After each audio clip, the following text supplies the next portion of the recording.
Hi there, my name is Mitty Chang. I'm with the Rotary E-Club of Silicon Valley. I want to thank Governor Pam for the wonderful invitation to send you all a short video message.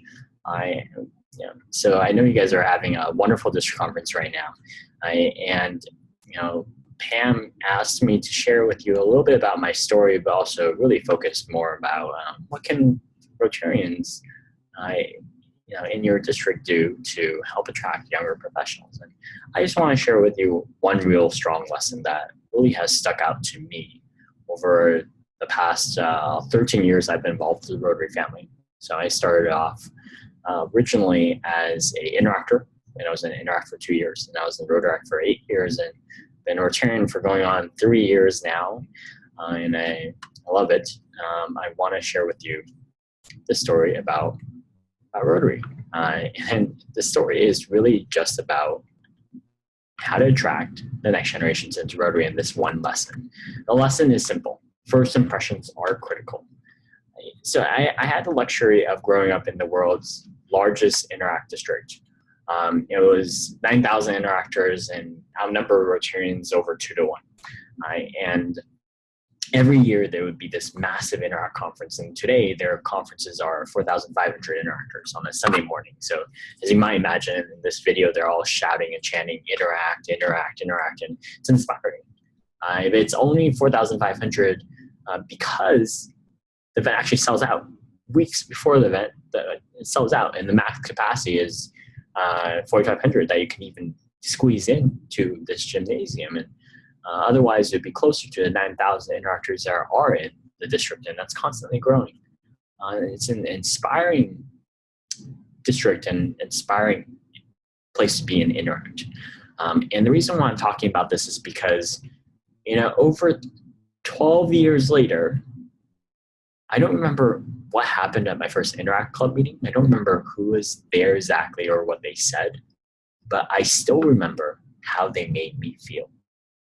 And there's actually some science behind this. So if you've ever seen Simon Sinek's talk, he talks about the golden circle.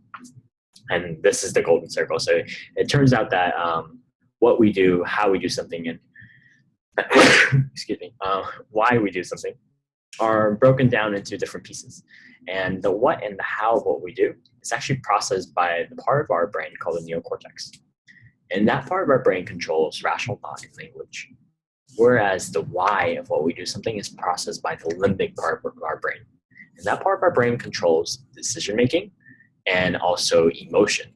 So if you've ever had that feeling where it's like a gut feeling, like, sounds okay, but I don't know why, but I want to do it, or I want to do it.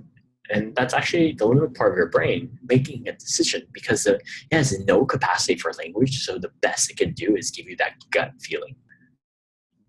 And that's why you can wine and dine people. That's why some of our fundraisers are so much more successful when sometimes wine and beer is involved. And it's because people remember how you made them feel. And that is something they associate with the organization, with the event, with the people around them, how they are feeling. And that's something that's important to realize. And when you take that into account, think about your club meetings. Think about your club events. What do people physically feel when they walk into one of your club meetings?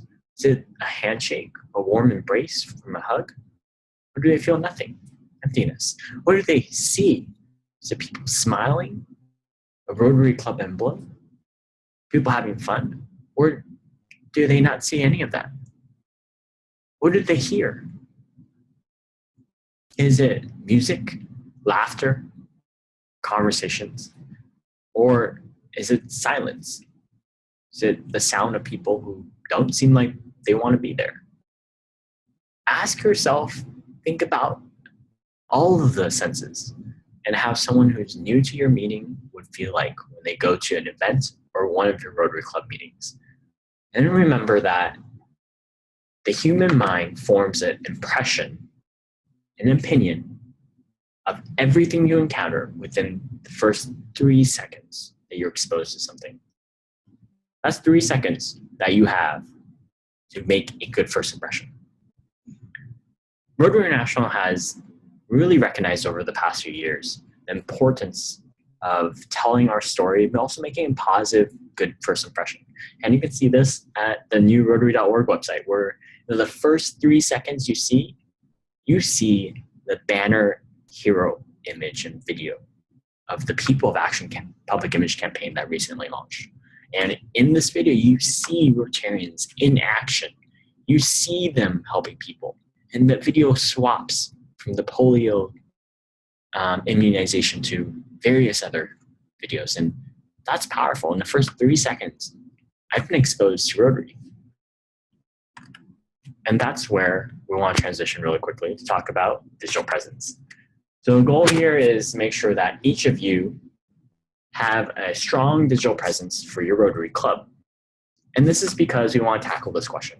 How many people know what Rotary is and what we do? Do this experiment. Walk around in your local area where you have your Rotary club meetings and ask 10 strangers, do you know what Rotary is? Can you name a Rotary project or an example of what could be a Rotary project? And find out the answer to that.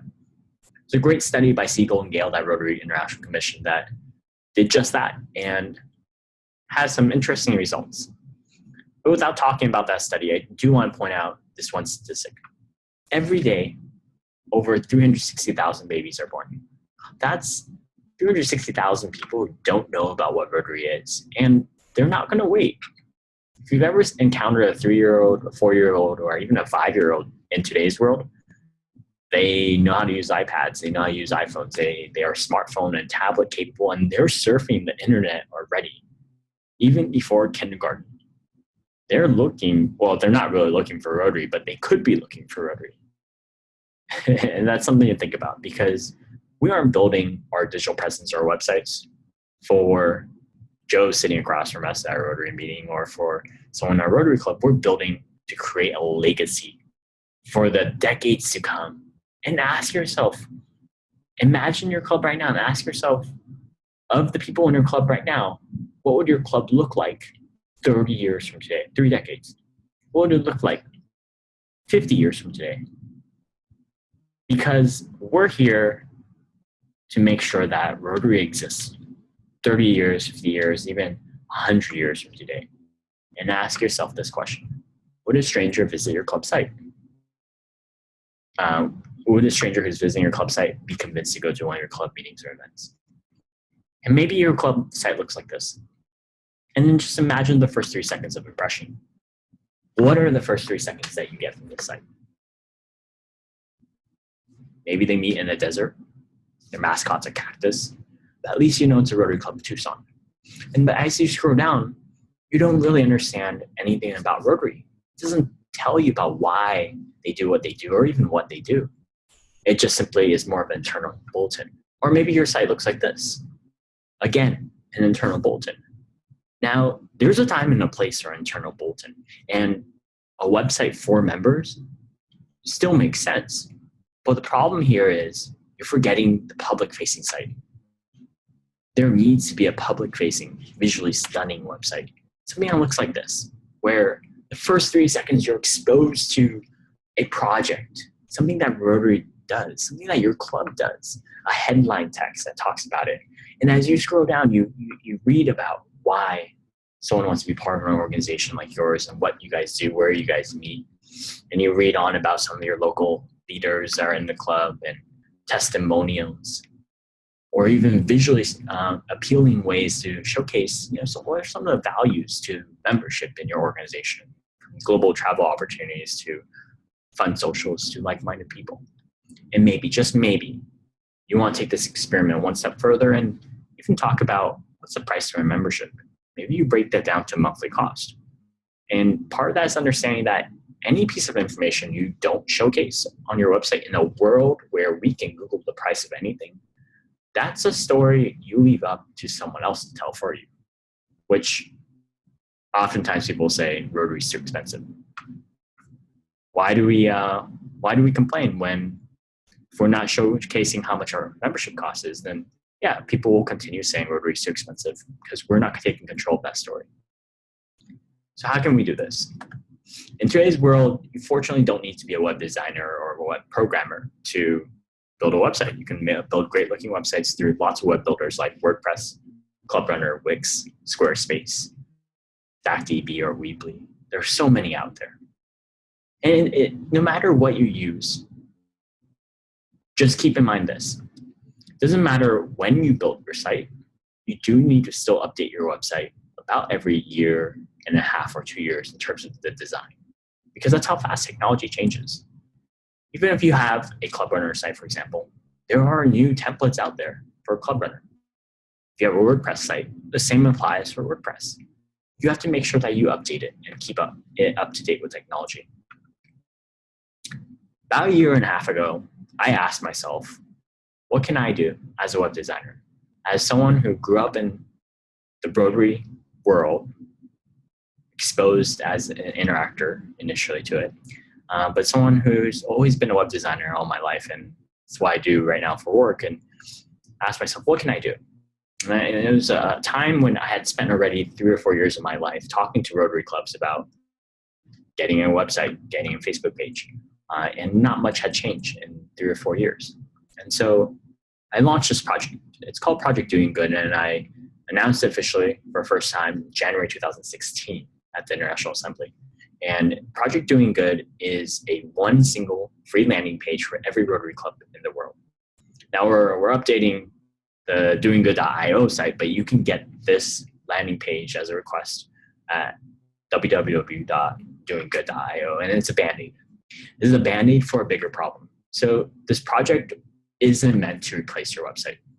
It's not meant to compete against any of the other platforms. It's meant to be a single one-page landing page to augment your existing site, one that's public-facing, that looks just like the screenshots you saw earlier, and of the great-looking site. And really, it's meant to be that one page where people go to, and then at the top, the navigation is go to the full website, or there's other buttons that say go to full website.